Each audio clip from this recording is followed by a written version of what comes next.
क्योंकि आप तो श्रीलंका की टीम को नहीं बचा सके, आपने वहां पर भी अटैक कर दिया पाकिस्तान के अंदर। तो अगर आपसे बात नहीं संभलती है तो हमें अमृतसर वालों को 3 महीने के लिए लाहौर दे दीजिए, हम सब संभाल देंगे, टेररिज्म खत्म कर देंगे। और 3 महीने के लिए दिल्ली शहर को कराची दे दीजिए, हम सब संभाल देंगे, दाऊद को भी ले आएंगे यहाँ पर और टेररिज्म भी खत्म कर। फ्रेंड्स, बिलाशुबा पाकिस्तान की तारीख में ऐसे कई बहादुर और निडर आर्मी लीडर्स आए जिन्होंने पाकिस्तान आर्मी को दुनिया की टॉप प्रोफेशनल आर्मीज की लिस्ट में ला खड़ा किया। ये वो आर्मी के लीडर्स थे जिन्होंने न सिर्फ अपने मुल्क को दुश्मन मुल्क की बुरी नजरों से बचाया बल्कि उनको मुंह तोड़ जवाब भी दिया। और इन्हीं में से एक नाम जनरल परवेज मुशर्रफ का भी है। फ्रेंड्स, आर्मी की तारीख का ये वो नाम है जिसे तारीख में कभी भी भुलाया नहीं जा सकेगा। ये वो बेबाक इंसान था जो दुश्मन के बीच में बैठकर उन्हीं के सवालों पर ऐसे जवाब देता कि न सिर्फ उनके मुंह बंद हो जाते बल्कि सवाल करने वाली टीम ही भागने पर मजबूर हो जाती। फ्रेंड्स, ये दुनिया का वो वाहिद आर्मी लीडर है जो दुश्मन मुमालिक में जाकर उन्हीं की प्रेस कॉन्फ्रेंस में शामिल होता है और उनके सवालों के लाइव जवाब देता है, जिनमें अमेरिका और इंडिया सरे फहरिस्त हैं। फ्रेंड्स, जब जनरल परवेज मुशर्रफ को इंडियन प्रेस कॉन्फ्रेंस में जाने से रोका जाता था तो ये उसका जवाब कैसे देते थे, आप इन्हीं की ज़बानी सुन लें। जब मैं इधर आया हूँ, ये जो मैं आया हूँ यहाँ, मैं क्यों आया हूँ यहाँ? बहुत लोगों ने मुझे, मेरे दोस्तों ने, मैं बता रहा हूँ आपको, मेरी बेटी ने कहा क्यों जा रहे हैं आप, क्या क्यों जा रहे हैं, why are you going? And I came here. Didn't I know that there will be hostile questions? Of course I knew. Everyone was telling me that you will be grilled. I said, oh, doesn't matter. They try to grill me, I'll try to grill them. There is no. So, ये video मुकम्मल देखने के बाद आप general Parvez Musharraf की जहानत और हाजिर दिमागी को तस्लीम किए बिना नहीं रह सकेंगे। इस वीडियो में मैं आपको मुख्तलिफ मकामात पर परवेज मुशर्रफ के दूसरे ममालिक को दिए जाने वाले वो जवाबात दिखाऊंगा जब पाकिस्तान पर उंगली उठाई गई, वो चाहे फिर इंडिया हो या अमेरिका। और फिर इस बहादुर कमांडो ने उन सवालात करने वालों को कहीं का नहीं छोड़ा। फ्रेंड्स, सबसे पहले बात करते हैं अमेरिका में मौजूद एक लाइव शो की, जहां सहाफियों की एक पूरी टीम परवेज मुशर्रफ से सवालात करने में मसरूफ थी। जब इस टीम ने जनरल मुशर्रफ से उसामा बिन लादेन के बारे में सवाल किया कि ISI तो दुनिया की टॉप सीक्रेट एजेंसी में शुमार की जाती है, तो फिर आप ISI की नाकामी को एक्सेप्ट कीजिए कि वो उसामा बिन लादेन की एबटाबाद में मौजूदगी का पता न चला सकी। एंकर की इस बात पर पूरा हाल तालियों से गूंज उठा और वहां मौजूद सहाफियों की टीम के चेहरों पर खुशी और तंज भरी मुस्कुराहट नमूदार हुई। लेकिन ये सहाफी ये नहीं जानते थे कि सवाल किससे किया जा रहा है। परवेज मुशर्रफ मुस्कुराए और कहा कि जी हम नहीं जानते थे कि उसामा बिन लादेन वहाँ छुपा है, और अगर मुझसे कोई सवाल पूछता है कि उसामा कहाँ था तो मैं उसे साफ अल्फाज में कहता हूँ कि मैं नहीं जानता कि वो कहाँ था।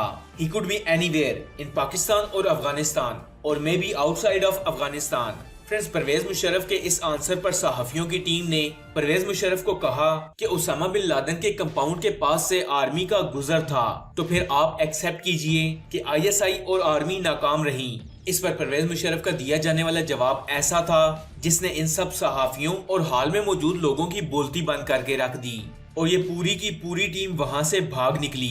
फ्रेंड्स, परवेज मुशर्रफ ने गहरी स्माइल दी और कहा कि ठीक है, आपकी बात मान लेते हैं, लेकिन फिर आप मुझे ये समझाएं, 18 लोग वर्ल्ड ट्रेड सेंटर पर हमला करने के लिए कई महीनों तक अमेरिका के अंदर ट्रेनिंग करते रहे, तो क्या CIA सोती रही? तब कहाँ थी आपकी ये most powerful organisation?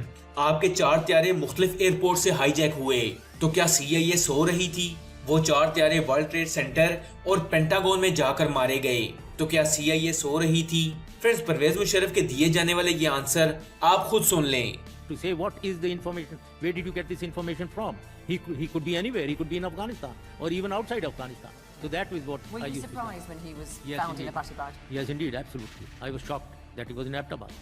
I mean, living quite openly in a city just a few miles from an No, not very intelligence. openly. Not very openly. He Well, was it was locked a up big in a room. house, wasn't it, in an urban area? It wasn't a remote farm. Sorry?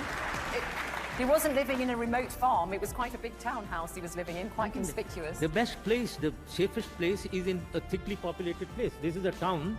All tourists into the mountains of Pakistan go through Abbottabad, a population of 600,000 people. And there are civilian and military people all mixed and stay together. But President, at least you better recognize that he was benefiting, Bin Laden, of some complicity. This is impossible to believe that he was isolated, close to the barracks and close to the army and etc. So, I understand your answer, but honestly... Well, I think I certainly, or poor performance by the intelligence are possible. If you reflect back to 9/11, how is it that 18 people were being trained for months and CIA was asleep? The most powerful organization? How was it? How that 4 aircrafts, 4 airliners are being hijacked from 4 different airfields and the CIA doesn't know? How is it that 3 of them go into the World Trade Center and the Pentagon, CIA is asleep?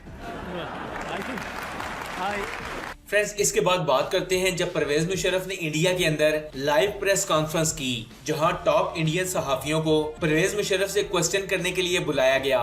Friends, इस press conference में एक सहाफी ने पाकिस्तान की forces पर उंगली उठाते हुए कहा कि पाकिस्तान में दहशतगर्दी उरूज पर पहुंच चुकी है।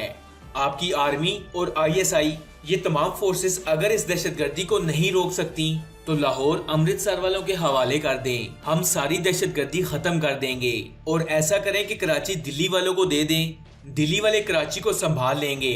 ये बात सुनकर हाल में मौजूद लोगों ने खूब तालियां बजाईं और कहके लगाए और सहाफी ने अच्छी खासी दाद इकट्ठी की। लेकिन इसके बाद जो हुआ वो हाल में मौजूद किसी के वहमो गुमान में भी नहीं था।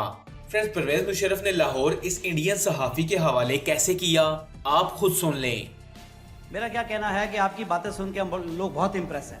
मेरा पहला तो आपसे ये गुजारिश है कि आप हिंदुस्तान में मूव कर दीजिए, हमें दाऊद नहीं चाहिए, आप आ जाइए यहाँ पे। क्योंकि अगर आप यहाँ आ जाएंगे तो हमारे मामले सर हल हो जाएंगे। क्यों नहीं होगा? क्योंकि आप तो श्रीलंका की टीम को नहीं बचा सके, आपने वहां पर भी अटैक कर दिया पाकिस्तान के अंदर।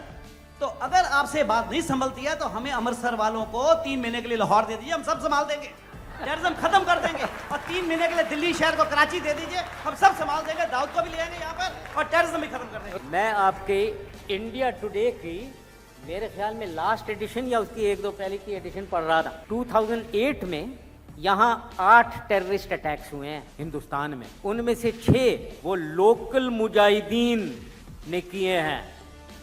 तो उसको संभालने मुझे बुला रहे हैं, मैं आता हूँ, संभालता हूँ उसको।